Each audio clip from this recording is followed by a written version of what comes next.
महत्वपूर्ण एग्रीकल्चर के क्वेश्चंस जो कि एग्ज़ाम में अक्सर पूछे जाते हैं, उनसे रिलेटेड सेकंड पार्ट बना हुआ है।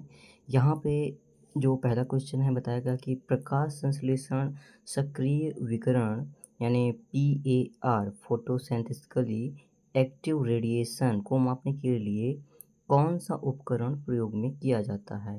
तो क्वांटम सेंसर ऑप्शन नंबर बी। ये जो यूज़ होता है वो जो मतलब पत्तियों में जो फोटोसिंथेसिस होती है उसमें उसको मापने के लिए किया जाता है, ठीक है ना? क्योंकि फोटॉन्स की जो नैनोमीटर इतना 400 से 700 नैनोमीटर की प्रकाश तीव्रता होती है, ठीक है ना? इसके लिए हम किसका यूज़ करते हैं? क्वांटम सेंसर्स का यूज़ करते हैं। Honeycomb structure is diagnostic feature of which soil, यानी कि जो हनी के छत्ते की जैसे हमारी जो संरचना दिखती है वो मिट्टी में कौन-सी मतलब मिट्टी में हमको ये देखने को मिलता है? तो लैक्टिक एसिड में मिलता है, ठीक है? The factor that prevent germination with the seed at the time it is mature on the plant is called, यानी बीज के पौधे परिपक्व होने के समय उसमें जो अंकुरण को बंद करने वाला जो कारक होता है उसको क्या कहते हैं? तो ये प्राइमरी डोरमेंसी कहलाता है, ठीक है?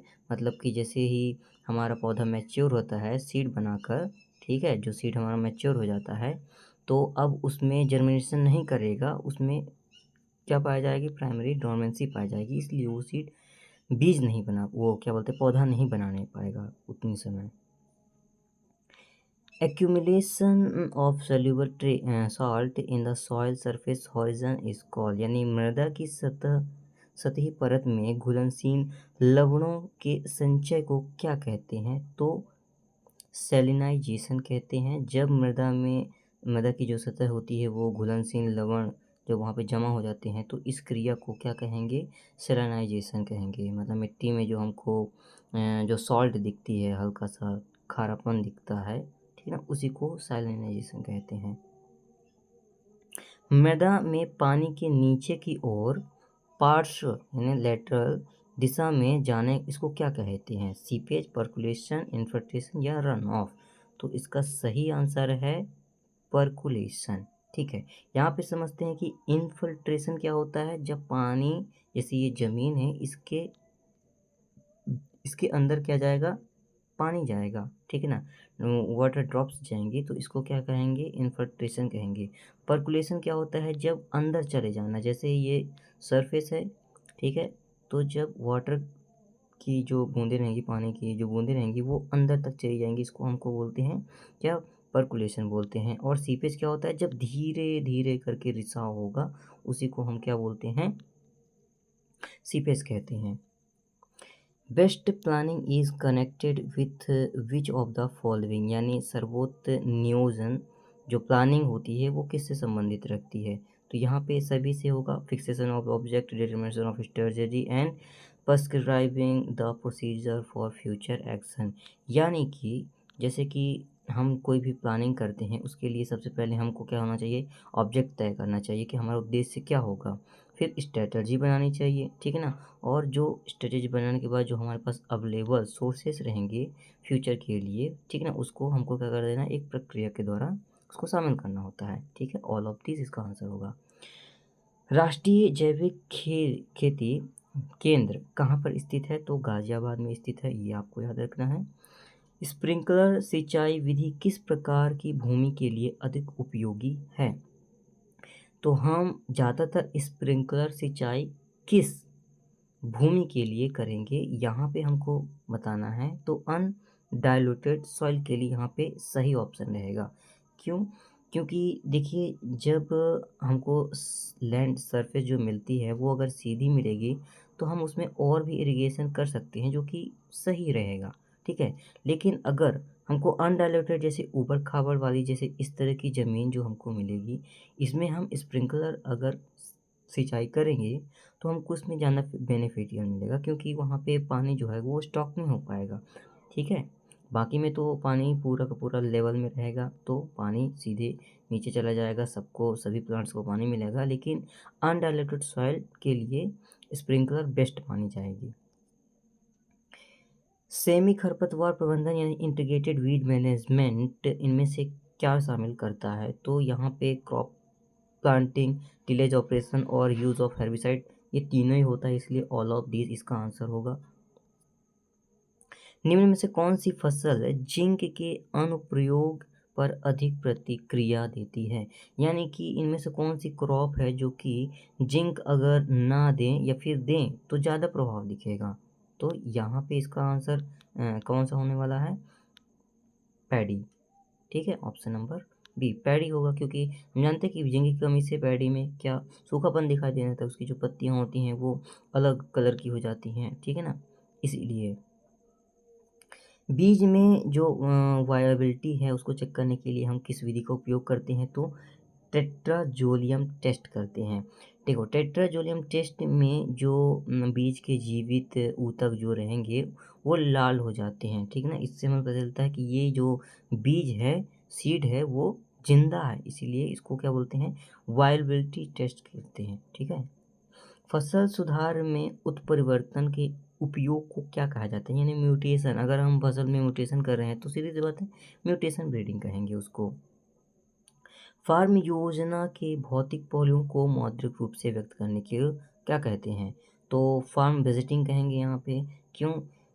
जो हमारे फार्म में अवेलेबल सोर्सेस रहेंगे, ठीक है ना, जो हमको दिख रहे हैं वो सोर्सेस, अगर हम उनको ही देखकर अपना लाभ या हानि देख पाते हैं कि हाँ ये वाला उपयोग करेंगे तो हमको लाभ मिलेगा, जो नहीं है उसको तो सीधी सी बात है हम खरीद नहीं सकते हैं, ठीक है ना, क्योंकि हमारे पास उतनी कंडीशन नहीं है, इसलिए उसको फार्म बजटिंग ही कहेंगे, ठीक है। निम्न में से कौन सा घटक मृदा के रंग को सफ़ेद कर देता है? तो कौन सा घटक है कि अगर मिट्टी में मिल जाएगा तो उस मिट्टी के कलर को वाइट कर देगा? तो कैल्शियम कार्बोनेट, सीधी सी बात है। नाइट्रोजन मिलेगा तो उसमें ज़्यादा फर्क नहीं पड़ता है। आयरन ऑक्साइड में थोड़ा सा लाल हो जाता है, ठीक है।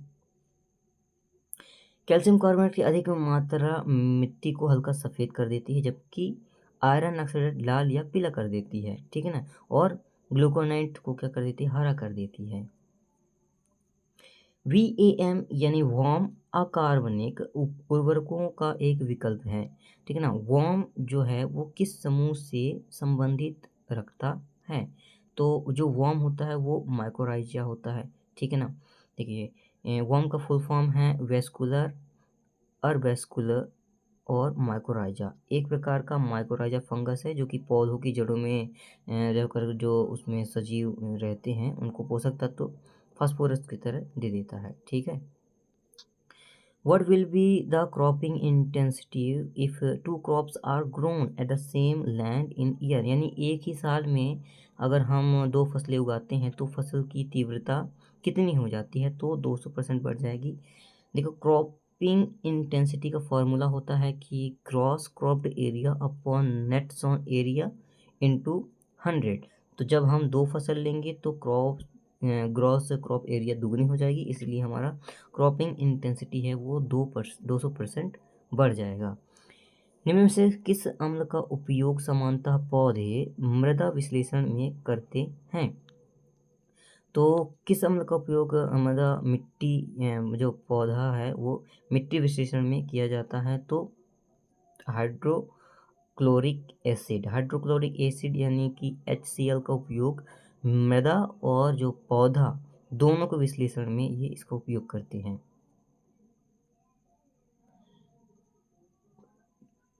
पर्यावरण अनुकूलन यानी इको फ्रेंडली कृषि पद्धति को अपनाना क्या कहलाता है? तो ऑर्गेनिक फार्मिंग कहलाता है, सीधी सी बात है।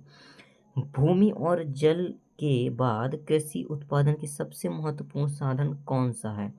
तो अगर हमारे पास भूमि है, उसके बाद जल है, तो उसके बाद हमारा कौन सा जो हमको प्रोडक्ट है वो होना चाहिए? तो बायोमास होना चाहिए। हमको एक बायोमास की ज़रूरत पड़ती है, जो कि बायोमास क्या होता है? जैविक पदार्थ होते हैं जो कि ऊर्जा के बाद में उनको पोषक तत्व देते हैं पौधों को, इसीलिए भूमि और जल के बाद हमको क्रॉपिंग के लिए क्या बायोमास का होना ज़रूरी रहता है।